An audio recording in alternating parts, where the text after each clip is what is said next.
from Jack White of the White Stripes, who makes an affirmative statement that our understandings of authenticity are wrong, and that we shouldn't embed them in Bob Dylan, but perhaps Britney Spears. We'll get to that in a moment. But the reference that Brian just brought forward metaphorically has to do with Jack White indicating that when he was an upholsterer, he upholstered 100 of his first records in various chairs and couches. And I'm not bringing this up because it's funny. I'm bringing it up because it's a brilliant statement about where is the original source. I don't care if he's telling the truth or not. I don't care. But I think that it's a brilliant statement regarding the origins of the White Stripes and the origins of Jack White's original music. That, you know, the very first 45 RPM record is buried in various couches and chairs. Now, if it's true, it's a brilliant, absolutely brilliant move. If it's not true, it's a brilliant, absolutely brilliant move. Because it really, coupled with the source point that is very controversial to those who are critics, that we're looking in the wrong place for authenticity. It's not where we're looking in this class in the 21st century, but in pop music itself, and the most, well,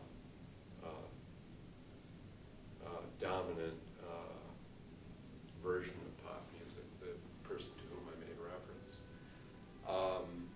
I think there's a degree of depth that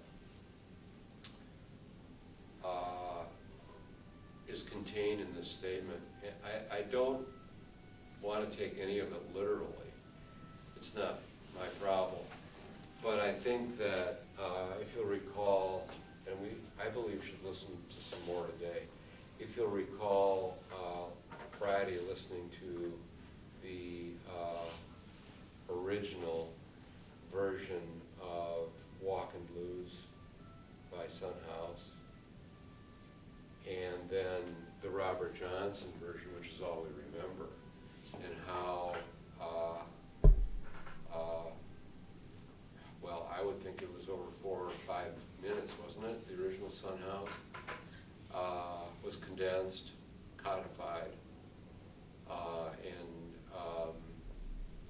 rhythmically enhanced,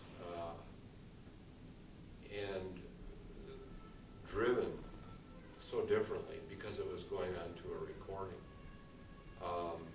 The Son House recording we played Friday was a field recording, and the Robert Johnson recording we played Friday was not.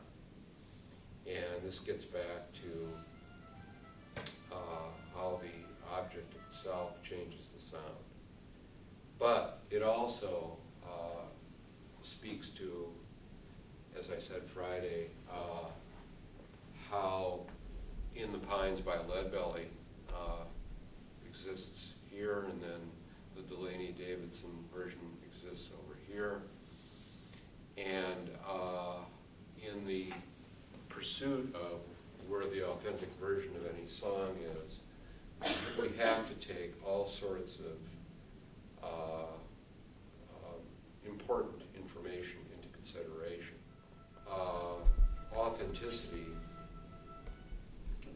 think about this now, being with Britney Spears and not with Bob Dylan. Isn't it an exaggeration of what I said at the very, and thanks again for staying over a couple minutes Friday, at the very end of class, isn't Robert Johnson pop music, comparatively speaking? And Mary Beth Hamilton's thesis in her book is that were it not for record collectors,